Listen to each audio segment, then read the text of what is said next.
আব্বু, তোমরা এই বিয়েটা বন্ধ করো। আমি এই বিয়েটা এই মুহূর্তে করতে পারবো না। প্লিজ তোমরা সবাই আমাকে ক্ষমা করে দাও। কিন্তু কেন মামনি, কি হয়েছে? কি সমস্যা? আমি তো সেটাই বুঝতে পারছি না। সেই কবে থেকে তোমাদের বিয়ে ঠিক করে রাখা হয়েছে, তাহলে এতদিন পর তোমার কেন মনে হচ্ছে তুমি এই বিয়েটা করতে পারবে না? আব্বু, অবশ্যই তার পেছনে অনেক কারণ আছে, কিন্তু আমি সব কিছু বলতে চাই না। শুধু এইটুকু বলতে চাই, আমি এই বিয়েটা করতে পারবো না। তুমি কি হুট করে কোনো সিদ্ধান্ত নিতে পারো না? কারণ তুমি খুব ভালো করে জানো, তুমি যদি নীলের সঙ্গে তোমার বিয়ের সম্বন্ধটা ভেঙে দাও, তাহলে আমাকে কয়েকশো কোটি টাকা লসের সম্মুখীন হতে হবে। সে যাই হয় হবে, কিন্তু তারপরও আমি এই বিয়েটা করতে পারবো না। আর এইটাই আমার শেষ সিদ্ধান্ত। এখন বাকিটা তোমরাই দেখে নাও কি করবে। হ্যাঁ, মেনে নিলাম যে আমি নীলের সঙ্গে তোমার বিয়ের সম্বন্ধটা ভেঙে দিলাম, কিন্তু তার পেছনে কি এমন কারণ আছে সেটা তো অবশ্যই আমাকে জানতে হবে। আমি তো কারণ না জেনে কোনো সিদ্ধান্ত নিতে পারি না। আব্বু, আমি প্রেগনেন্ট। এসব কি ইয়ার্কি হচ্ছে? গর্ভবতী মেহমানের মাঝে তোমাকে এসব ইয়ার্কি শুরু করতে হলো? আব্বু, আমি একদমই ইয়ার্কি করছি না। যেটা সত্য সেটাই বলছি। সত্যি আমি প্রেগনেন্ট, এবং আমি 4 মাসের প্রেগনেন্ট। Are you serious? তোমার মাথা ঠিক আছে তো? তুমি কি বলছো ভেবেচিন্তে বলছো তো? হ্যাঁ আব্বু, আমার মাথা একদম ঠিক আছে, এবং যা বলছি আমি চিন্তা ভাবনা করেই বলছি। আমি 4 মাসের প্রেগনেন্ট, এবং আমার পেটে রাফির সন্তান। কথাটা বলা শেষ করতে দেরি হলো, কিন্তু প্রিয়াঙ্কার দুই গালে ঠাস ঠাস করে ব্যাস একটা চড় দিতে দেরি করলেন না প্রিয়াঙ্কার আব্বু। আর তারপর তিনি বলতে লাগলেন, আমি এই দিন দেখার জন্য বেঁচে আছি। অবশেষে কিনা আমার বাড়ির চাকর হওয়ার যোগ্যতা নেই এমন একটা ছেলের সঙ্গে তোমাকে এইসব করতে হলো। এইসব দেখার আগে আমার মরণ কেন হলো না? এটা বলতে বলতে মাথায় হাত দিয়ে সোফায় বসে পড়লেন প্রিয়াঙ্কার আব্বা। তখনই পাশ থেকে ওনার বন্ধু রায়হান চৌধুরী বলতে লাগলেন, ছি ছি, বন্ধু, তোমার কাছে থেকে অন্তত এটা আশা করিনি। আমি তো ভেবেছিলাম তুমি তোমার সন্তানদেরকে সুশিক্ষায় শিক্ষিত করে মানুষ করতে পেরেছো। তাই তো আমি আমার ছেলের সঙ্গে সম্বন্ধ করতে এসেছিলাম, কিন্তু এখানে আসার পর যেটা দেখলাম সেটার জন্য মোটেও প্রস্তুত ছিলাম না। প্রিয়াঙ্কার আব্বু কোনো কথাই বললেন না, চুপচাপ মাথা নিচু করে বসে আছেন। তিনি এই মুহূর্তে কি বলবেন সেটাই তো ভেবে পাচ্ছেন না। কি বা বলার আছে ওনার, কারণ তিনি তো প্রায় 2 বছর আগে নিজের বন্ধুর ছেলের সঙ্গে প্রিয়াঙ্কার বিয়ের ডেট ফিক্স করে রেখেছিলেন। সব কিছুই ঠিকঠাক ছিল। ছেলে লন্ডন থেকে পড়াশোনা করছিল, আর পড়াশোনা শেষ হলেই বাংলাদেশে এসে প্রিয়াঙ্কাকে বিয়ে করবে। কিন্তু এর মধ্যে ঘটে গেল এক অঘটন। তো ভিউয়ার্স, এই অঘটনটা কেন করলো চলুন সেটাই আগে জেনে নেওয়া যাক। আর সেই সম্পূর্ণ ঘটনাটি জানার জন্য আমাদেরকে ফিরে যেতে হবে আজ থেকে প্রায় 8 মাস আগের ঘটনায়। সকালবেলা ঘুম থেকে উঠে রেডি হয়ে ভার্সিটি যাওয়ার জন্য তৈরি হচ্ছিল প্রিয়াঙ্কা। ঠিক এমন সময় হঠাৎ করেই পেটে একটা মোচড় দিয়ে উঠল, আর তল পেটে ব্যথা অনুভব করতে লাগলো। প্রিয়াঙ্কার বিষয়টাকে নিয়ে সেভাবে চিন্তা ভাবনা না করেই নাপা খেয়ে বাসা থেকে বের হতে শুরু করলো। কিন্তু তখনই বেতার গতি বাড়তে শুরু করলো। প্রিয়াঙ্কা সহ্য করতে না পেরে সোফায় বসে পড়লো। তখনই কিচেন থেকে দৌড়ে তার আম্মু এসে তাকে বলতে লাগলো, কি ব্যাপার প্রিয়াঙ্কার, কি হয়েছে তোর? এভাবে পেটে হাত দিয়ে বসে পড়লি কেন? তোর কি পেট খারাপ হয়েছে নাকি? আব্বু, আমি কিছু বুঝতে পারছি না, হঠাৎ করেই পেটে প্রচণ্ড ব্যথা করছে। আমার খুব খারাপ লাগছে, খুব কষ্ট হচ্ছে। আচ্ছা ঠিক আছে, তুই কোনো চিন্তা করিস না, একটু চুপ হয়ে এখানে বস। আমি এক্ষুনি ডক্টরকে ফোন করছি। ডাক্তার এক্ষুনি এসে তোকে চেক আপ করে যাবে। এই কথা বলে প্রিয়াঙ্কার আম্মু তখনই বাড়ির ল্যান্ডলাইন থেকে তাদের ফ্যামিলি ডক্টরকে ফোন করলেন। ফ্যামিলি ডক্টর এসে দেখতে পেলেন প্রিয়াঙ্কার অবস্থা খুবই খারাপ, পেটে প্রচণ্ড ব্যথা হয়েছে। তাই তিনি আর এক মুহূর্ত দেরি না করে অ্যাম্বুলেন্সে ফোন করেন এবং প্রিয়াঙ্কাকে নিয়ে যত দ্রুত সম্ভব হসপিটালে চলে আসেন। আর তারপর বেশ কয়েকটা টেস্ট করাতে দেন। এদিকে প্রিয়াঙ্কার ব্যথা কিছুতেই কমছে না, ব্যথায় মেয়েটা ছটফট করছে। তার ব্যথা কমার জন্য ঔষধ দেওয়া হয়েছে, কিন্তু ব্যথা কমছে না। এদিকে ডক্টর সবগুলো টেস্টের রেজাল্ট পেয়ে গেলেও কলপোস্কোপির রেজাল্ট এখনো আসছে না।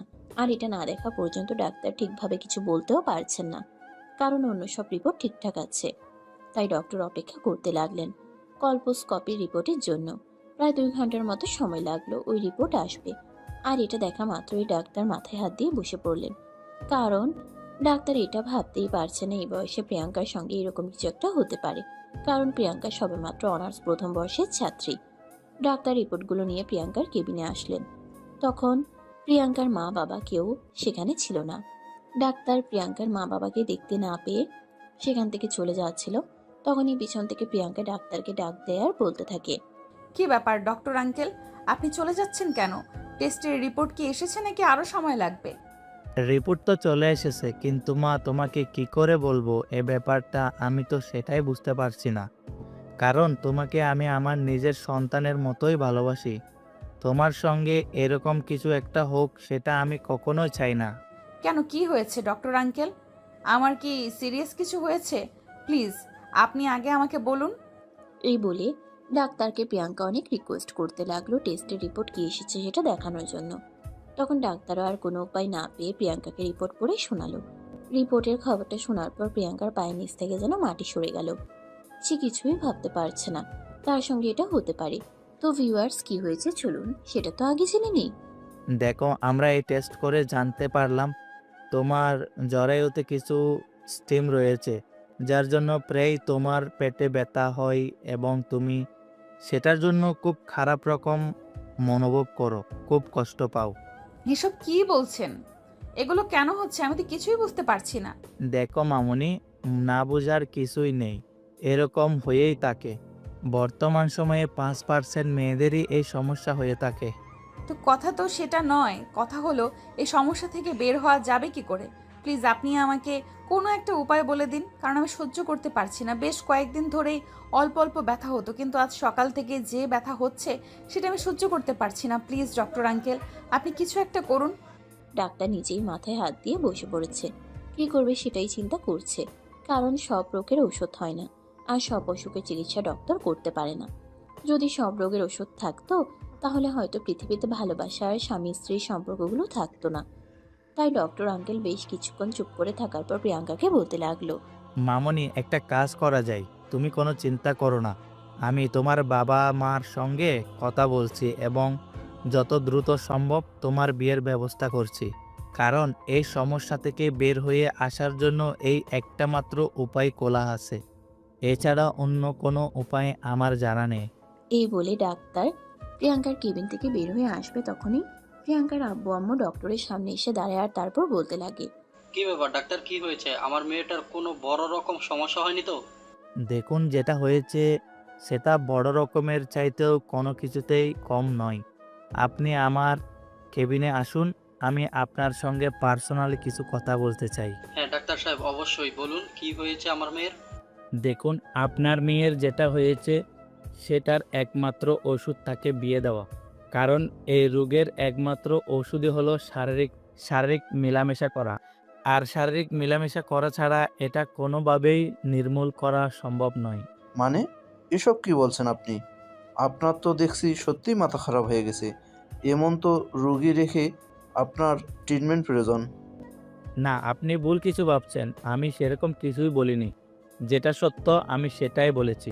এই মুহূর্তে আপনি যদি আপনার মেয়েকে সুস্থ দেখতে চান এবং আপনি চান আপনার মেয়ে সুস্থ স্বাভাবিক জীবনে ফিরে আসুক, তাহলে আমার কথাই আপনাকে শুনতে হবে এবং আপনার মেয়েকে যত দ্রুত সম্ভব বিয়ের ব্যবস্থা করতে হবে। তা না হলে আপনার মেয়ের বড় ধরনের একটা ক্ষতি হয়ে যেতে পারে। মানে আপনি কেমন ধরনের ক্ষতির কথা বলছেন? আমি তো কিছুই বুঝতে পারছি না। দেখুন, আপনি মেয়ের বাবা, আপনার কাছে ব্যাপারটা বলাটা ঠিক নয়, কিন্তু তারপরও মেয়েটার ভবিষ্যৎ বলে কথা, সব কিছু আপনাকেই বলতে হবে। তাই আমি আপনাকেই বলছি, মেয়েটা যদি কিছুদিনের মধ্যেই শারীরিক সম্পর্ক না করতে পারে তাহলে হয়তো মা হওয়ার মতো ক্ষমতাটা হারিয়ে ফেলতে পারে।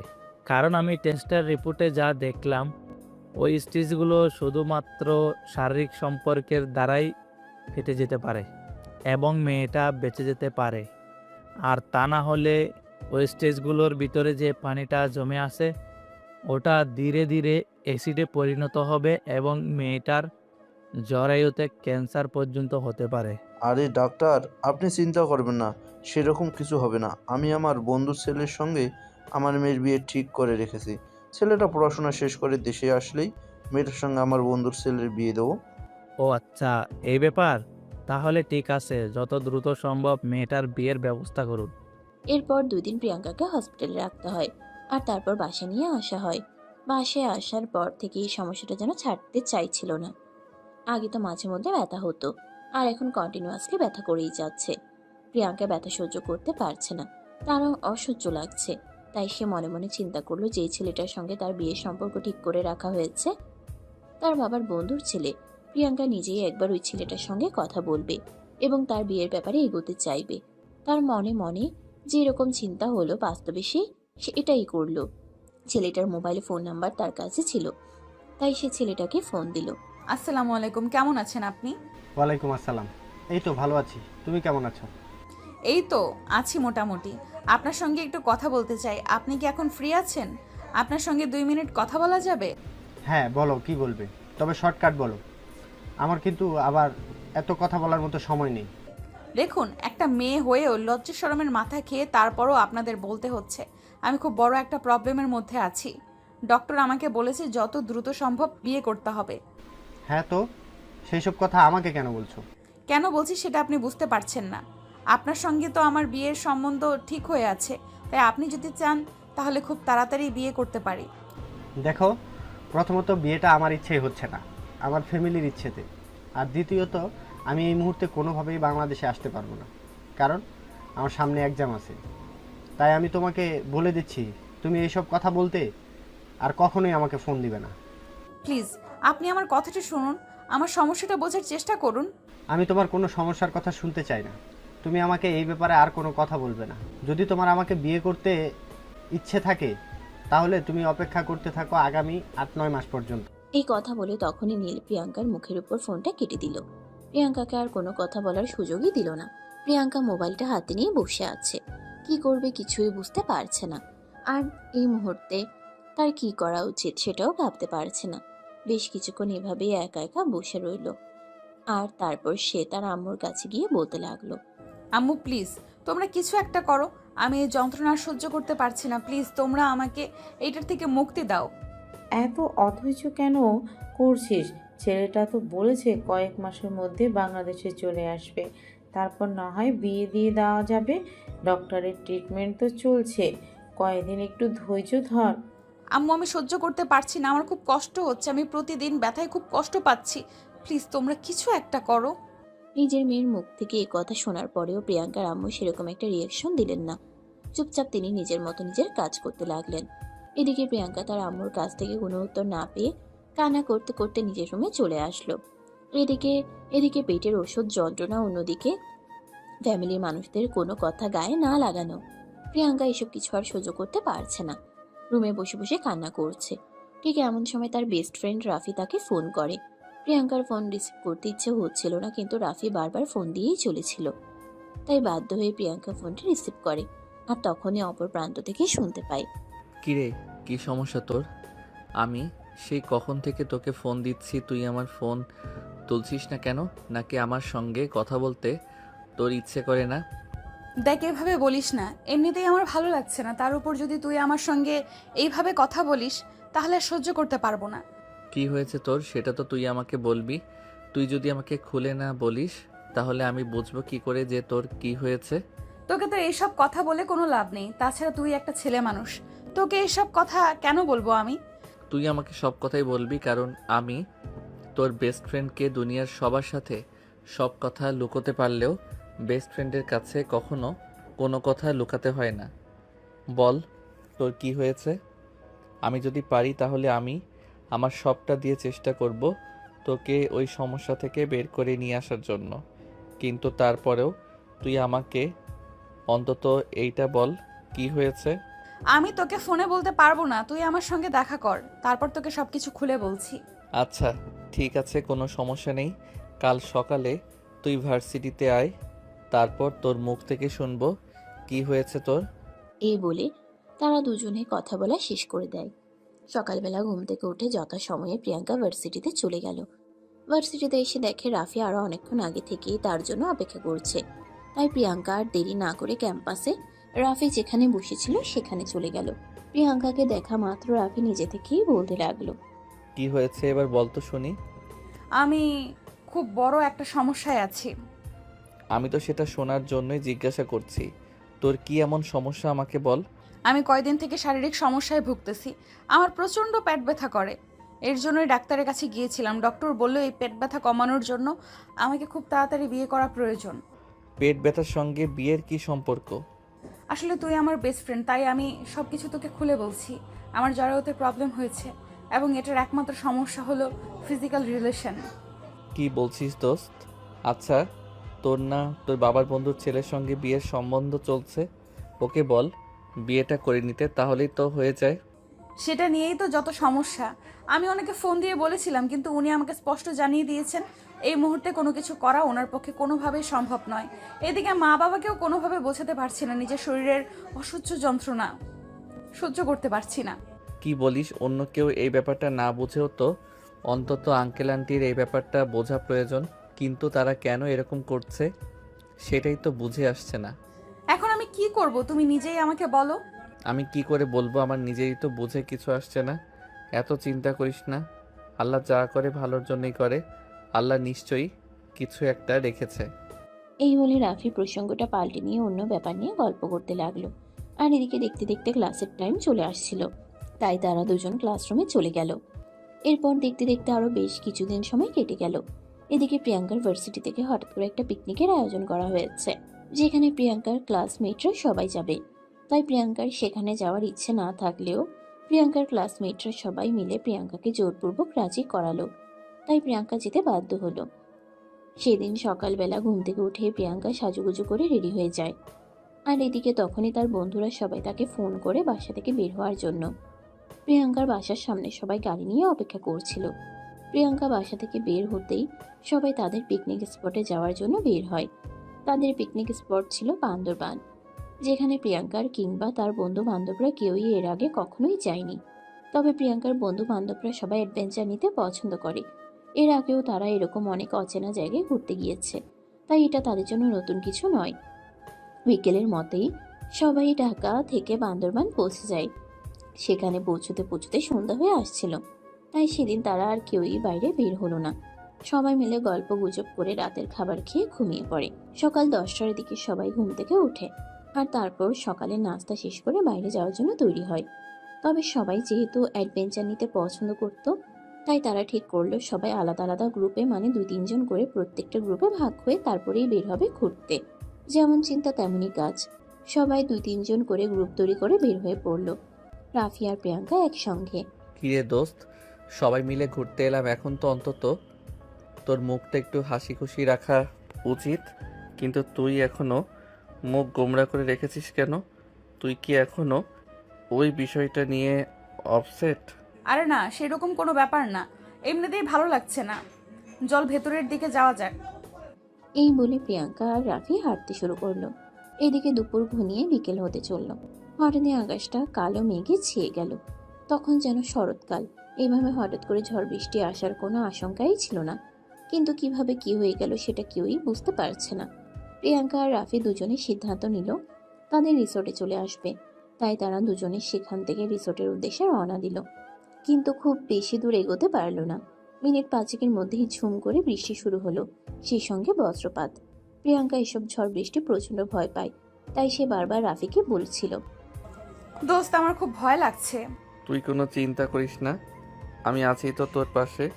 একটু সামনের দিকে এগিয়ে চল, দেখা যাক কোথাও দাঁড়ানোর জায়গা পাওয়া যায় কিনা। এভাবে খোলামেলা জায়গায় আমরা তো কোথাও দাঁড়াতে পারছি না। এদিকে ঝড়ের গতি ক্রমশ বেড়েই চলেছে। এই কথা বলতে বলতে রাফি প্রিয়াঙ্কার হাত ধরে সামনের দিকে এগোতে লাগলো। প্রায় 2-3 মিনিট হাঁটার পর তারা সামনেই একটা ছোট ভাঙ্গা বাড়ির মতো দেখতে পেল। তখনই রাফি প্রিয়াঙ্কাকে বলতে লাগলো, দোস্ত চল, সামনে একটা ভাঙা বাড়ির মতো দেখা যাচ্ছে, আমরা ওখানে গিয়েই একটু আশ্রয় নিয়ে ছাড়া অন্য কোনো উপায় আমাদের হাতে নেই। হ্যাঁ তাই চল, কারণ আমার প্রচণ্ড ভয় করছে, আমি ঝড় বৃষ্টি প্রচণ্ড ভয় পাই। এই কথা বলে রাফি আর প্রিয়াঙ্কা দুজনেই সামনের বাড়িটার দিকে পা বাড়ায়। বাড়িটার ভেতরে ঢুকে তাদের আরো বেশি ভয় হতে লাগলো, কারণ বাড়িটা একদম ফাঁকা। ওই বাড়িতে কয়েক যুগ ধরে মনে হয় মানুষজন বসবাস করে না, কারণ সারা বাড়িতে মাকড়সার জাল আর ময়লা জমে একদম একাকার অবস্থা হয়ে আছে। তারপরও রাফি প্রিয়াঙ্কা অনেক বেশি ভয় পাচ্ছে, এটা দেখে নিজের মনে সাহস সঞ্চয় করে প্রিয়াঙ্কাকে বলতে থাকে, প্লিজ দোস্ত, তুই ভয় পাস না, আমাদেরকে এখন এখানেই থাকতে হবে। বাইরে বের হওয়ার মতো কোনো উপায় নেই, কারণ পাহাড়ের রাস্তাঘাট বৃষ্টির দিনে খুব ভয়াবহ অবস্থা থাকে। দেখ, এইদিকে সন্ধ্যা হয়ে আসতেছে, আমরা আমাদের রিসোর্টে ফিরবো কি করে? আমিও তো মনে মনে সেটাই ভাবছি, কিন্তু কি করব? ঝড় বৃষ্টি যতক্ষণ পর্যন্ত না থামছে ততক্ষণ পর্যন্ত আমরা এখান থেকে বের হতে পারবো না। তাছাড়া আমরা বর্তমানে রিসর্ট থেকে অনেকটা দূরেই অবস্থান করছি। আমার খুব ভয় হচ্ছে, যদি ঝড় বৃষ্টি না থামে তাহলে আমরা খুব বড় বিপদে পড়ে যাব। আমি আছি তো, তোর চিন্তার কোনো কারণ নেই। এই বলে রাফি প্রিয়াঙ্কার হাতটা শক্ত করে চেপে ধরল। এদিকে প্রিয়াঙ্কার কখনোই বৃষ্টিতে ভেজার অভ্যাস নেই। বৃষ্টির কয়েক ফোঁটা পানি মাথায় পড়া মাত্রই তার হাঁচি কাশি হতে শুরু করলো। অপরদিকে দেখতে দেখতে সন্ধ্যা ঘনিয়ে রাত হতে চলল। তারা দুজন প্রচন্ড ভয় পেতে চলল। তারা কিভাবে রিসোর্টে ফিরে যাবে সেটাই চিন্তা করছিল। ঝড় বৃষ্টির ক্ষতি ক্রমশ বাড়তেই লাগলো। ভেজা কাপড় শরীরে থাকায় প্রিয়াঙ্কার কিছুক্ষণের মধ্যেই গায়ে জ্বর চলে আসে। এ অবস্থায় রাফি পড়ে গেল মহা বিপদে। সে কি করবে কিছুই বুঝতে পারছে না, কারণ আশেপাশে কোনো বাড়ি কারণে যেখানে প্রিয়াঙ্কাকে নিয়ে এসে আশ্রয় নিতে পারে। আর এদিকে প্রিয়াঙ্কার শরীরে জ্বরটা বেড়েই চলেছে। রাফি একদম অপ্রস্তুত অবস্থায় পড়ে গেছে। দোস্ত, আমার খুব ভয় হচ্ছে, তুই প্লিজ তাড়াতাড়ি কিছু একটা কর। কি করব সেটাই তো ভেবে পাচ্ছি না। আমি তো চেষ্টা করছিলাম এখান থেকে বের হবার, কিন্তু এই ঘর বৃষ্টির মধ্যে বের হব কিভাবে? তুই আমার সঙ্গে চল, বাড়িটা একটু ভালো করে ঘুরে দেখি কোনো উপায় বের করতে পারি কিনা। এই বলে রাফি প্রিয়াঙ্কাকে শক্ত করে জড়িয়ে ধরে বাড়ির ভেতরের দিকে যেতে লাগলো, কিন্তু কোথাও সেরকম কিছুই দেখতে পেল না। হঠাৎই একটা ভাঙা আলমারি খুলে রাফি দেখতে পেল ওটার ভিতরে পুরনো একটা কম্বল। রাফি আর কোনো কিছুই চিন্তা না করে ওই কম্বলটা বের করে নিয়ে প্রিয়াঙ্কার গায়ে জড়িয়ে দিল, কারণ জ্বরের তাপ অনেক বেশি। অলরেডি প্রিয়াঙ্কার হাত পা কাঁপা শুরু হয়ে গেছে। ঘরের মেঝেতে কিছুটা জায়গা পরিষ্কার করে রাফি প্রিয়াঙ্কাকে সেখানেই বসিয়ে দিল, আর তারপর সে নিজেও প্রিয়াঙ্কার পাশে বসে প্রিয়াঙ্কাকে শক্ত করে জড়িয়ে ধরল। রাত আনুমানিক 10টা। ঝড় বৃষ্টি থামার কোনো নামগন্ধ নেই। এদিকে প্রিয়াঙ্কা জ্বরের ঘুরে বলছে, রাফি প্লিজ, তুই আমার আরো কাছে আয়, আমার খুব ভয় করছে। আমি যে তোর পাশে বসে আছি, তুই প্লিজ ভয় পাস না। এই যে আমি তাকে শক্ত করে জড়িয়ে ধরে আছি, আমি তোকে মুহূর্তের জন্য ছেড়ে যাব না। প্লিজ তুই ভয় পাস না। এই বলে রাফি প্রিয়াঙ্কাকে নিজের আরো কাছে টেনে নিয়ে নিজের বুকের সঙ্গে শক্ত করে জড়িয়ে ধরল। মুহূর্তের মধ্যেই শরীরে একটা অন্যরকম অনুভূতি অনুভব হতে লাগলো, কারণ এই প্রথমবার সে কোনো একটা মেয়ে মানুষের সঙ্গে এভাবে একা একটা বাড়িতে এতটা কাছাকাছি। সে প্রিয়াঙ্কাকে দূরেও ঠেলে দিতে পারছে না, কারণ মেয়েটার অবস্থা খুবই খারাপ। মেডিসিন পাওয়া তো দূরের কথা, ওকে একটু খাবার পানি পর্যন্ত দিতে পারছে না। তারা যখন রিসোর্ট থেকে বের হয়েছিল তখন তাদের খাবার পানি এবং কিছু খাবার নিয়ে এসেছিল, যেগুলো তারা দুপুরেই খেয়ে নিয়েছে। তাই এই মুহূর্তে প্রিয়াঙ্কা আর রাফির অবস্থা খুবই ভয়াবহ। তারপরেও রাফি এত কিছু চিন্তা না করে প্রিয়াঙ্কাকে নিজের বুকের মধ্যে আগলে নেয়। এদিকে প্রিয়াঙ্কাও রাফিকে শক্ত করে জড়িয়ে ধরে। প্লিজ রাফি, তুই আমাকে আরো শক্ত করে জড়িয়ে ধর, আমার খুব ভয় করছে। বললাম তো আমি আছি, তোর ভয় পাওয়ার কোনো কারণ নেই। আমি তোকে ফেলে কোথাও যাব না। এই কথা বলে রাফি প্রিয়াঙ্কাকে আরো কাছে টেনে নেয়, আর প্রিয়াঙ্কার বুক আর রাফির বুক একদম কাছাকাছি। তারা দুজন দুজনের নিঃশ্বাসের শব্দ শুনতে পাচ্ছিল। মুহূর্তের মধ্যেই রাফির মধ্যে অন্যরকম একটা উত্তেজনা কাজ করতে শুরু করে। নিজেকে যতই সংযত রাখার চেষ্টা করছিল, কিন্তু তাতেও কোনো কাজ হচ্ছিল না।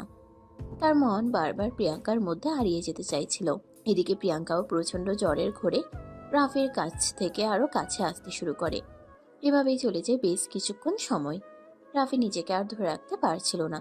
তার বারবার ইচ্ছে হচ্ছিল প্রিয়াঙ্কার মধ্যে হারিয়ে যেতে। অবশেষে সেটাই হলো। সকালবেলা যখন প্রিয়াঙ্কার জ্বর কমে আসলো, তখনই প্রিয়াঙ্কা তার সারা শরীরে কিছুটা ব্যথা অনুভব করছিল। এদিকে জামা কাপড়ও ঠিক অবস্থায় ছিল না, তাই রাফিকে বলতে থাকে, দোস্ত, আমার এরকম লাগছে কেন? আমার শরীরের জামা কাপড় তো ঠিক অবস্থায় নেই। প্লিজ দোস্ত, আমাকে ক্ষমা করে দিস। আমি জেনে শুনে তোর সঙ্গে এরকমটা করিনি। আরে তুই কি বলছিস? আমি তো কিছুই বুঝতে পারছি না, তুই কি বলছিস একটু খুলে বল তো আমাকে শুনি। দোস্ত প্লিজ তুই আমাকে ক্ষমা করে দে। তুই আমার এতটাই কাছাকাছি চলে এসেছিলি, আমি নিজেকে ধরে রাখতে পারছিলাম না। এই বলে রাফি প্রিয়াঙ্কার হাত দুটো ধরে কান্না করতে থাকে, আর তার কাছে বারবার ক্ষমা চাইতে থাকে। প্রিয়াঙ্কা তখন কোনো কথাই বলে না, একদম চুপ হয়ে আছে। সে কি বলবে কিছু ভেবে পাচ্ছে না। এখানে যে দোষ শুধু রাফির এরকমটা নয়, একটা মেয়েকে এভাবে এতটা কাছে পেলে যে কোনো ছেলে তার সঙ্গ নিতে চাইবে। তাই প্রিয়াঙ্কার কোনো কথা না বলে চুপচাপ বসে রইল। তখনই রাফি আবারও তার হাত দুটো ধরে কান্না করতে করতে বলতে লাগলো, প্লিজ দোস্ত, তুই আমাকে ক্ষমা করে দে। তুই চাইলে আমি তোকে বিয়ে করব, কিন্তু তোর চোখে অপরাধী হয়ে আমি বেঁচে থাকতে পারবো না, প্লিজ। তুই তো জানিস একটা ছেলের সঙ্গে আমার বিয়ে ঠিক হয়ে আছে, তারপরও তুই এরকমটা করলি। বাদ দে, আমার কপালে হয়তো এটাই লেখা ছিল, তাই তো আমার সঙ্গে সব কিছু এইভাবেই হচ্ছে। আমার কপালে যদি ভালো কিছু লেখা থাকতো তাহলে হয়তো আমার সঙ্গে ভালো কিছুও হতে পারতো। কপালে তো থাকতে হবে। আমি জানি, আমি সব কিছুই জানি, তাই তো তোর কাছে সরি বলছি। প্লিজ দোস্ত, তুই আমাকে ক্ষমা করে দে। তুই যদি আমাকে ক্ষমা না করিস তাহলে আমি নিজেই নিজেকে কোনো দিনও ক্ষমা করতে পারবো না। বাদ দে, যা হওয়ার হয়ে গেছে, ওটা নিয়ে এখন আর চিন্তা করে কোনো লাভ নেই। চল এখন রিসোর্টের দিকে পা বাড়ানো যাক। এই কথা বলে প্রিয়াঙ্কা আল্লাহ হাফেজ আর কোনো কথা বলার সুযোগ না দিয়ে নিজের জামা কাপড় ঠিক করে নিয়ে ওই ভাঙা বাড়ি থেকে বের হয়ে রাস্তায় এসে দাঁড়ালো। রাফিও আর কোনো উপায়ান্তর না দেখতে পেয়ে প্রিয়াঙ্কার পিছনে ওখান থেকে বের হয়ে আসে। তারপর তারা দুজনে হাঁটতে হাঁটতে রিসোর্টে চলে আসে। রিসোর্টে আসা মাত্রই তার সকল বন্ধু বান্ধবরা তাদের দুজনকে ঘিরে ধরে আর বলতে থাকে, কি রে দোস্ত, তোরা কাল রাতে কোথায় ছিলি? জানিস আমরা তোদের দুজনের জন্য কত টেনশন করেছি। রাতে কবার তোদেরকে ফোন করেছে, কিন্তু তোদের ফোনে ফোন কলই হচ্ছিল না। ওদের কথা শুনে প্রিয়াঙ্কা কোনো উত্তর দেয় না, চুপচাপ দাঁড়িয়ে থাকে। তখন পাশ থেকে রাফি বলতে থাকে, আমরা ঝড় বৃষ্টির মধ্যে আটকা পড়ে গেছিলাম। কিন্তু সেটা তোরা আমাদেরকে একবার ফোন করে জানাতে পারতি। তোদের জন্য আমাদের কতটা টেনশন হচ্ছিল তোরা জানিস। এখন যদি তোরা না আসতি তাহলে আমরা পুলিশে কল করতাম। বাদ দে সেসব কথা। প্রিয়াঙ্কার কাল রাতে প্রচণ্ড জ্বর এসেছিল। আশেপাশে কোথায় ফার্মেসি পাওয়া যাবে সেটা আগে বল। প্রিয়াঙ্কাকে ওষুধ দিতে হবে। এখান থেকে খানিকটা দূরেই একটা ফার্মেসি আছে, আমি ওষুধ নিয়ে আসছি। তোরা এখানে দাঁড়িয়ে দাঁড়িয়ে অপেক্ষা কর। আর তিশা, তুই ওদেরকে ভিতরে নিয়ে গিয়ে নাস্তা খাওয়ানোর ব্যবস্থা করে আমি ততক্ষণে চলে আসব। এই কথা বলে শুভ সেখান থেকে চলে গেল। এদিকে তিশা আর তার অন্য সব বন্ধুরা মিলে প্রিয়াঙ্কা আর রাফিকে নিয়ে রেজাল্টের ভিতরে চলে গেল। প্রিয়াঙ্কা রুমে গিয়ে আগে ফ্রেশ হয়ে নিল, চুল মুছতে মুছতে বিছানার উপরে এসে বসলো। আর ঠিক তখনই তিশা তার পাশে এসে বসলো আর বলতে লাগলো, কি ব্যাপার দোস্ত, তোর তো প্রচণ্ড জ্বর, তাহলে এখন আবার তুই গোসল কেন করতে গেলি? এমনিতে শুনলাম কাল বৃষ্টিতে ভিজেছিস। জ্বর এসেছে তো কি হয়েছে? তোর কাছে সবাই খুব ভালো করেই জানিস অপরিচ্ছন্ন, তা আমি একদম পছন্দ করি না, তাই আগে গোসলের কাজটা সেরে নিলাম। আচ্ছা ঠিক আছে, আমি তোদের দুজনের জন্য খাবার অর্ডার দিয়ে দিয়েছি, কিছুক্ষণের মধ্যেই খাবার চলে আসবে। তোরা দুজনে খাবারটা খেয়ে নিস, তারপর তোরা কি আর আমাদের সঙ্গে বের হবি না এখানেই থেকে যাবি? না, আমি আজ বের হব না, তোরা বের হ। আর পারলে আমি কালকে ঢাকা ফেরত যেতে চাই। আরে তুই এভাবে কেন বলছিস? আমরা সবাই একসঙ্গে এসেছি, একসঙ্গে ফেরত যাব। তুই যদি এখন আমাদেরকে ফেলে চলে যাস তাহলে কি আমাদের ভালো লাগবে?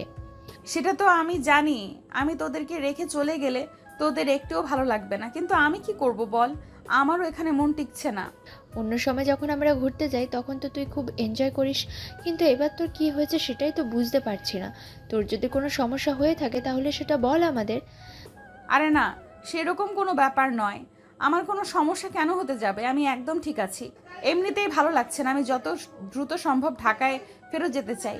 আচ্ছা ঠিক আছে, এটা তো আমার একার ব্যাপার নয় যে আমি তাকে নিয়ে চলে যাব।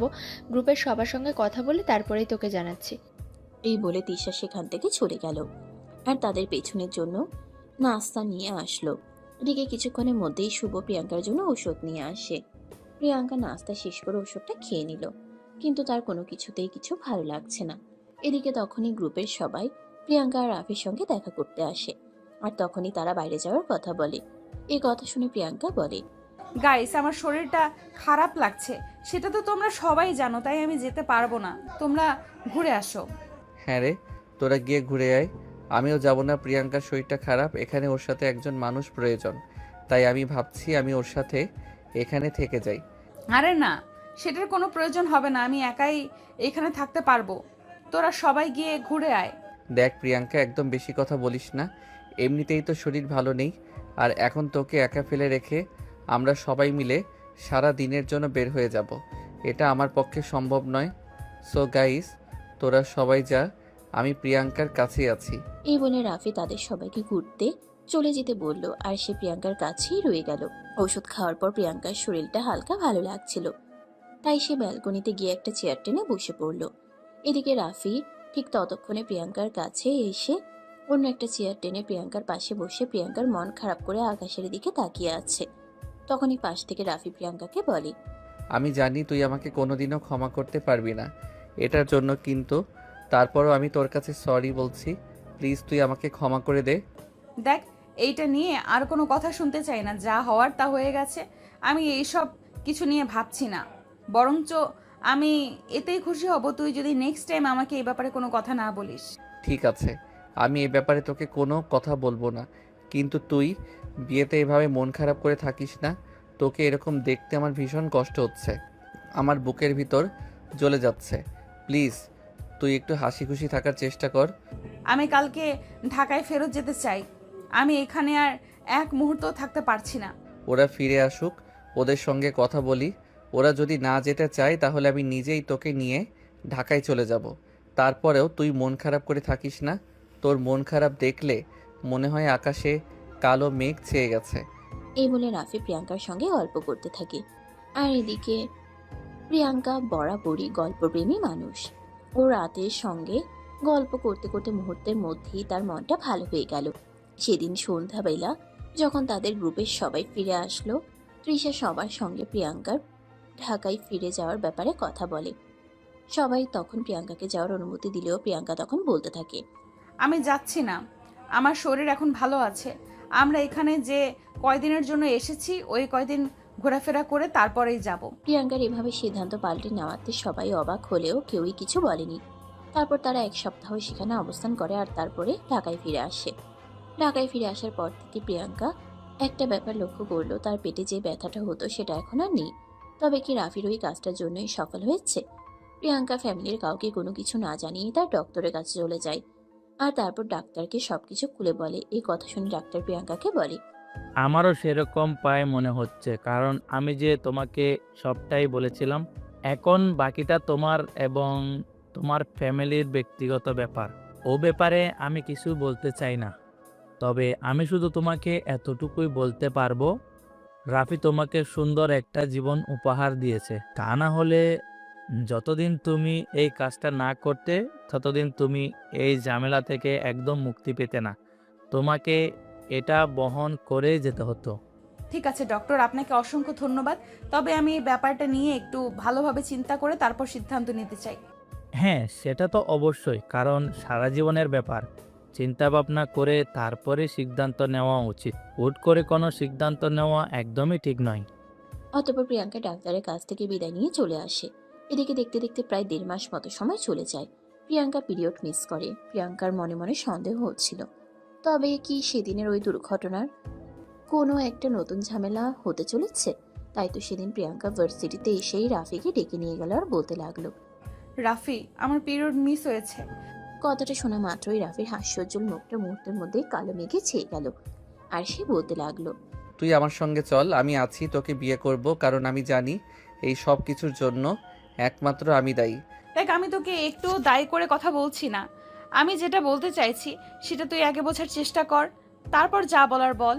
তুই আমাকে দায়ী করলেও কিছু যায় আসে না, তাই না করলেও কিছু যায় আসে না। এটার জন্য আমি নিজে থেকেই দায়বদ্ধ, কারণ যা কিছু হয়েছে সব আমার জন্যই হয়েছে। ওই দিন যদি আমি ওটা না করতাম তাহলে আর তোর এটা হতো না। যাক, যা হওয়ার তা হয়ে গেছে। আমি সব কিছু নিয়ে চিন্তা করতে চাই না। আমি বেবিটাকে নষ্ট করে ফেলতে চাই, কারণ তুই ভালো করে জানিস আমার ফ্যামিলি সম্পর্কে। কথাটা শোনা মাত্রই রাফি ঠাস করে প্রিয়াঙ্কার গালে একটা চড় বসিয়ে দিল আর তারপর রাফি কান্না করতে করতে বলতে লাগলো, দেখ প্রিয়াঙ্কা, তোকে আমি রিকোয়েস্ট করে বলছি, দুনিয়া কিয়ামত হয়ে গেলেও তুই এই কথাটা বলার চেষ্টাও করিস না, তাহলে তোকে কোনোদিনও আমি ক্ষমা করতে পারবো না। কারণ তোর পেটের সন্তান আমার, আর আমার সন্তানকে আমি কোনোদিনও নিজের চোখের সামনে মরে যেতে দিতে পারবো না। তাহলে তুই কি বলতে চাইছিস সেটা খুলে বল শুনি। আমি তোকে সেরকম কোনো কিছুই বলতে চাইছি না। আমি তোকে শুধু এইটুকুই বলতে চাইছি যে আমি তোকে বিয়ে করব। তুই এক্ষুনি আমার সঙ্গে কাজী অফিসে চল। দেখ, সেদিন যেটা হয়েছে সেটা অ্যাক্সিডেন্ট, তুইও জানিস আমিও জানি। একটা ভুলের জন্য সারা জীবন এইভাবে সেটার মাসুল দেওয়া যায় না। আমি কোনো মাসুল দিতে চাই না, আমি শুধু আমার যেটা করা উচিত সেটাই করতে চাই। তুই এখনই আমার সঙ্গে কাজী অফিসে চল, কোনো কথা নয়। এই বলে রাফি প্রিয়াঙ্কাকে আর কোনো কথা বলার সুযোগ না দিয়ে প্রিয়াঙ্কার হাত ধরে টানতে টানতে সোজা কাজী অফিসে নিয়ে চলে আসলো। আর তখনই রাফি ফোন দিয়ে তার বন্ধু বান্ধব কয়েকজনকে সেখানে পৌঁছতে বলে। এই সব কিছু দেখে প্রিয়াঙ্কা আবারও রাফিকে বলতে থাকে, রাফি, আমার মনে হয় না এটা ঠিক হচ্ছে। তুই জানিস আমার ফ্যামিলির ব্যাপারে, তারপরেও কেন করছিস সেরকম? কারণ আমি আমার সন্তানকে তার পিতৃ পরিচয় দিতে চাই, ব্যাস এইটুকুই। এরপর রাফি প্রিয়াঙ্কাকে আর কোনো কথা বলতে না দিয়ে কাজী সাহেবের সঙ্গে গিয়ে কথা বলে আর সব কিছু রেডি করতে বলে। রাফির বন্ধুরা চলে আসলে রাফি তার বন্ধুদের সাক্ষী রেখে প্রিয়াঙ্কাকে বিয়ে করে। বিয়ের সমস্ত কার্যক্রম শেষ হলে রাফি প্রিয়াঙ্কাকে বলে, আজ থেকে তুই আমার বউ। এখন তুই বাড়িতে যাস, সময় হলে ফ্যামিলিকে জানিয়ে দিস। আর একটা কথা মাথায় রাখিস, তুই কিংবা তোর ফ্যামিলির কেউ যদি আমার সন্তানকে হত্যা করা কিংবা কোনো ক্ষতি করার চেষ্টা করেছিস, তাহলে খারাপ কিন্তু কেউ হবে না। এই বলে রাফি প্রিয়াঙ্কাকে তার বাড়িতে পৌঁছে দেয়। আর এরপর চলতে থাকে দিনগুলো। ইতিমধ্যে তাদের ভার্সিটির সবাই এই বিষয়টা জানতে পেরেছে, কিন্তু রাফির ফ্যামিলি কিংবা প্রিয়াঙ্কার ফ্যামিলি কেউই এই ব্যাপারে কোনো কিছুই জানতো না। আর তারা এখনই এই ব্যাপারে কোনো কিছু জানাতেও চাইছিল না, তাই তারা এই ব্যাপারটা নিজেদের মধ্যেই গোপন রাখে। তারপর দেখতে দেখতে আরো 3 মাস চলে যায়। প্রিয়াঙ্কা তখন 5 মাসে প্রেগনেন্ট। আর তখনই নীল তার ফ্যামিলি নিয়ে প্রিয়াঙ্কার সঙ্গে দেখা করতে আসে। তারপর যা হলো সেটা তো আপনারা নিজের চোখে দেখলেন। তো ভিউয়ার্স, চলুন বর্তমান সময়ে ফিরে আসি আর এখন কি হচ্ছে সেটাই জেনে নেওয়া যাক। আশরাফ চৌধুরী ওনার ছেলেকে নিয়ে তখনই প্রিয়াঙ্কাদের বাড়ি থেকে বের হয়ে চলে গেলেন। প্রিয়াঙ্কার বাবা মাথায় হাত দিয়ে বসে আছে। তখনই প্রিয়াঙ্কার আম্মু সেখানে আসে। প্রিয়াঙ্কার গালে ঠাস ঠাস করে 2টা চড় বসিয়ে দিয়ে বলতে থাকে, ছি ছি ছি, তুই এই কাজটা করলি কিভাবে? আমাদের মান সম্মানের কথা একবারও চিন্তা করলি না? এখন তো তোমাদের মান সম্মানে খুব বাড়ছে। যখন আমার জীবন মৃত্যুর প্রশ্ন ছিল, তখন কোথায় ছিল তোমাদের এইসব নীতিবাক্য? আজ তোমাদের মান সম্মানে খুব আঘাত লেগেছে, কিন্তু যখন দিনের পর দিন আমি যন্ত্রণায় ছটফট করছিলাম, তখন তো আমার প্রতি তোমাদের কোনো মায়া লাগেনি। তার জন্য তো এভাবে আমাদের মান সম্মান ধুলোয় মিশিয়ে দিবি? একটা বার চিন্তা করলি না? তোমরা যদি আমার কথা চিন্তা না করো, তাহলে আমাকে কেন তোমাদের কথা চিন্তা করতে হবে? এটা কোন হাদিসে লেখা আছে সেটা তোমরাই আমাকে বলো। চুপ করো বেয়াদব মেয়ে, তোমার কাছ থেকে কোনো কথা শুনতে চাই না। তুমি এই মুহূর্তে আমার বাড়ি থেকে বের হয়ে যাবে, আর এটাই আমার সিদ্ধান্ত। ওকে ফাইন, তোমাদের বাড়িতে আমি থাকবো না।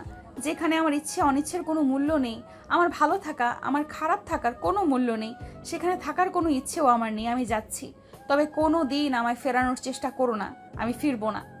এই বলে প্রিয়াঙ্কা তখনই সেখান থেকে নিজের রুমে চলে আসে আর মোবাইলটা হাতে নিয়ে সঙ্গে সঙ্গেই রাফিকে ফোন দেয় আর সবকিছু খুলে বলে। সবকিছু শুনে রাফি প্রিয়াঙ্কাকে বলে, ওকে ফাইন, কোনো সমস্যা নেই। আমি যে তোমাকে আগেই বলেছিলাম তুমি আমার বাসায় চলে আসো। আমি তোমাকে যেভাবে পারি ভালো রাখার চেষ্টা করব, কিন্তু তখন তো তুমি আমার কোনো কথাই শুনলে না। দেখো, এত কথা বলার কোনো মন মানসিকতা আমার নেই। আমি তোমাকে যেটা বলছি তুমি চুপচাপ সেটার উত্তর দাও। আমি এখন তোমার বাসায় আসলে তুমি আমাকে তোমার বাসায় জায়গা দিতে পারবে কি পারবে না সেটাই বলো। প্রিয়াঙ্কা, তুমি হয়তো ভুলে যাচ্ছ, আমি আমার ফ্যামিলির একমাত্র ছেলে। আমি আমার মা বাবার কাছে কোনো কিছু আবদার করলে তারা সেটা আমাকে দেবে না, এমনটা কখনোই হতে পারে না। আর যদি হয় তারপর তাতে আমার কোনো আপত্তি নেই। আমি আমার বউ আর আমার সন্তান নিয়ে অনেক দূরে চলে যাব, যেখানে 2 ফ্যামিলির কারোরই ছায়াটুকু পড়বে না। ঠিক আছে, তুমি গাড়ি নিয়ে আমার বাসার সামনে চলে আসো, আমি এক্ষুনি বের হচ্ছি। এই বলে প্রিয়াঙ্কা শুধু নিজের বইপত্রগুলো গুছিয়ে নিল আর তখনই রুম থেকে বের হয়ে আসবে। ড্রয়িং রুমে তার মা বাবা সহ ফ্যামিলির সবাই তখন উপস্থিত ছিল। প্রিয়াঙ্কা ড্রয়িং রুমে এসে সবাইকে উদ্দেশ্য করে বলতে লাগে, যে ফ্যামিলিতে একটা সন্তানের ভালো থাকার চাইতে ফ্যামিলির মানুষগুলোর মান ইজ্জতের চিন্তাটা বেশি, সেই ফ্যামিলিতে আমি থাকছি না। ভালো থেকো সবাই, আল্লাহ হাফিজ। এই কথা বলে প্রিয়াঙ্কা বাসা থেকে বের হয়ে চলে আসছিল। তখনই পিছন থেকে তার দাদি তাকে বলতে থাকে, দিদিভাই চলে যাচ্ছিস, কিন্তু তোর ঠিকানাটা অন্তত আমাকে দিয়ে যা, কারণ এই বাড়ির সবাই তোর সঙ্গে যোগাযোগ না করে থাকতে পারলেও আমি তোর সঙ্গে কথা না বলে থাকতে পারবো না। এটা তো তুই খুবই ভালো করেই জানিস। ওসব নিয়ে তোমাকে চিন্তা করতে হবে না। আমি মাঝে মধ্যেই তোমার সঙ্গে দেখা করতে আসবো, কারণ এই বাড়িটা তো এখনো তোমার নামে আছে। তাই আশা করি আমি এই বাড়িতে আসাতে কারোর সেরকম কোনো সমস্যা হবে না। এই কথা বলে প্রিয়াঙ্কা সেখানে আর এক মুহূর্ত দেরি না করে সোজা বাসা থেকে বের হয়ে পড়ল। প্রিয়াঙ্কা বাসা থেকে বের হওয়ার আগেই রাফি সেখানে পৌঁছে গেল। প্রিয়াঙ্কাকে দেখা মাত্রই সে গাড়িতে তুলে নিল আর তারপর সেখান থেকে সোজা নিজের বাড়িতে নিয়ে আসলো। রাফির বাড়িতে আসা মাত্রই শুরু হয়ে গেল তুলকালাম কাণ্ড। রাফির আব্বু আম্মু কোনোভাবেই এই ঘটনাটা মেনে নিতে পারছেন না। তাদের সমস্যা প্রিয়াঙ্কাকে নিয়ে নয়, তাদের সমস্যা হলো রাফি তাদের একমাত্র ছেলে। তাদের একমাত্র ছেলের এভাবে বিয়ে হবে তারা এটা কোনোদিন কল্পনাও করেনি। তারা সবসময় চিন্তা করেছিল রাফির বিয়ে মহা ধুমধামের সঙ্গে দেবে, ফ্যামিলির সবাই অনেক আনন্দ করবে। রাফি তখন বাড়ির সবাইকে সবকিছু খুলে বলে। সবকিছু শুনে অবশেষে পরিবেশ শান্ত হয়। রাফির আম্মু আর তার কাকিরা মিলে প্রিয়াঙ্কাকে বরণ করে ঘরে তুলে নেয়। প্রিয়াঙ্কা রাফির রুমে চুপচাপ বসে আছে। তখনই রাফির ছোট বোন রিয়া সেখানে চলে আসে। প্রিয়াঙ্কাকে দেখে বলতে লাগলো, মাশাল্লাহ, আমার ভাবিটা তো দেখতে পরীর চাইতেও বেশি সুন্দরী। সত্যি বলতেই হবে, আমার ভাইয়ের পছন্দ আছে, তা না হলে এমন সুন্দরী বউ পায় নাকি? তুমিও কিন্তু দেখতে অনেক মিষ্টি। কিন্তু আমার মতো অতটা নয়, সত্যি বলছি ভাবি, তুমি অনেক মিষ্টি দেখতে। একটা ভাবি, আমাদের ফুচকুসোনা কবে আসবে? রিয়ার এমন কথায় প্রিয়াঙ্কা কিছুটা লজ্জা পেয়ে গেল, কিছুটা থমথমে হয়ে বসে রইল। তখনই আবারও রিয়া বলতে লাগলো, আরে ভাবি, লজ্জা পাওয়ার কিছুই নেই, আমি সব কিছুই শুনেছি। জানো ভাবি, আমি না ছোট বাচ্চাদের অনেক পছন্দ করি। আমি তো অপেক্ষা করছি কখন আমাদের পুচকুসোনা আসবে আর আমি তাকে নিয়ে খেলা করব। ও মা, তাই? আচ্ছা ঠিক আছে, তাহলে তোমাকে বেশি দিন অপেক্ষা করতে হবে না, এই 4-5 মাস অপেক্ষা করো তাহলেই হবে। আচ্ছা তাই ঠিক আছে ভাবি। You are so sweet, love you ভাবি। মা। এই বলে রিয়া প্রিয়াঙ্কার গালে ছোট্ট একটা চুমু দিয়ে সেখান থেকে দৌড়ে চলে গেল। আর প্রিয়াঙ্কা রিয়ার কর্মকাণ্ড দেখে এসেই কুটি কুটি হচ্ছে। এমন সময় রাফির আম্মু রুমে আসে আর প্রিয়াঙ্কার হাতে একটা শাড়ি তুলে দিয়ে প্রিয়াঙ্কাকে বলে, দেখো বৌমা, যা হবার তা হয়ে গেছে। সেই সব কেসও নিয়ে পড়ে থাকলে চলবে না। পাড়ার মানুষ অলরেডি জেনে গেছে রাফি তোমাকে নিয়ে এসেছে। ড্রয়িং রুমে অনেকে অপেক্ষা করছে তোমার সঙ্গে দেখা করার জন্য। শাড়িটা পরে নাও, রেডি হয়ে নিচে আসো। শাশুড়ি মায়ের কথায় প্রিয়াঙ্কা কোনো জবাব না দিয়ে চুপচাপ বসে রইল। তখনই শাশুড়ি মা আবারও প্রিয়াঙ্কাকে বলতে লাগলো, কি ব্যাপার বৌমা, কি হলো? তোমাকে আমি কি বললাম, তুমি কি শুনতে পাওনি নাকি? না মানে আসলে আন্টি কথাটা শুনেই রাফির আম্মু অনেকটা চেতে গিয়ে বলতে লাগলেন, কি ব্যাপার? আমি তোমার শাশুড়ি হই, আমাকে মা বলতে তোমার মুখে বাজছে নাকি? সরি আম্মু, আমি শাড়ি পরতে পারি না। ঠিক আছে, এদিকে আসো, আমি পরিয়ে দিচ্ছি। এটা বললেই তো হতো। এই বলে রাফির আম্মু নিজের হাতে প্রিয়াঙ্কাকে শাড়িটা পরিয়ে দিলেন। আর তারপরও নিজের আলমারি থেকে কিছু গহনা এনে প্রিয়াঙ্কাকে পরিয়ে দিয়ে বলতে লাগলেন, দেখো বৌমা, আমার মন খারাপ করো না, যা হওয়ার তা হয়ে গেছে। আমাদের তো অনেক ইচ্ছে ছিল বাড়ির একমাত্র ছেলের বিয়ে মহা ধুমধাম দেব, কিন্তু সেটা তো হলো না। তবে আমার যা কিছু আছে সব কিছু তো তোমাদেরই থাকবে, তাই এখন এগুলো ব্যবহার করো। 1 সপ্তাহের মধ্যেই তুমি তোমার সব কিছু পেয়ে যাবে। না আম্মু, ঠিক আছে, আসলে দোষটা তো আমাদেরই। আমরা যদি এই ভুলটা না করতাম তাহলে হয়তো দুই ফ্যামিলির কারণে এইরকম খারাপ পরিস্থিতিতে পড়তে হতো না। ওই সব কথা একদম বলবে না, বললাম তো যা হওয়ার তা হয়ে গেছে। ওইসব কিছু নিয়ে আমি চিন্তা করি না, আর তুমিও চিন্তা করবে না। আর এখন তোমার এসব কিছু নিয়ে চিন্তা করার সময়ও নয়। আমি রিয়াকে পাঠিয়ে দিচ্ছি, তুমি রিয়ার সঙ্গে এসো, আমি ওনাদের যেন চা নাস্তা ব্যবস্থা করি। এই বলে রাফির আম্মু সেখান থেকে চলে গেল। এদিকে প্রিয়াঙ্কা রুমের ভিতর বসে রইল। প্রায় 10 মিনিট পর রিয়া প্রিয়াঙ্কার রুমে আসলো আর তারপর প্রিয়াঙ্কাকে দেখে গালে হাত দিয়ে বলতে লাগলো, ও মা, ভাবি, তুমি দেখছি বাড়িতে আসার আগেই আমার জিনিসের ভাগ বসানো শুরু করে দিয়েছো। আম্মুর দেখানো দেখি তোমাকেই দিয়ে দিছে, তাহলে আমি কি পাবো? চিন্তা করো না মাই ডিয়ার ননদিনী, এই সব কিছুর উপর আমার কোনো ইন্টারেস্ট নেই। তুমি সব কিছু নিয়ে নিও, আমি কিছুই মনে করব না। সত্যি তো ভাবি? হ্যাঁ গো ননদিনী, সত্যি সত্যি সত্যি 3 সত্যি।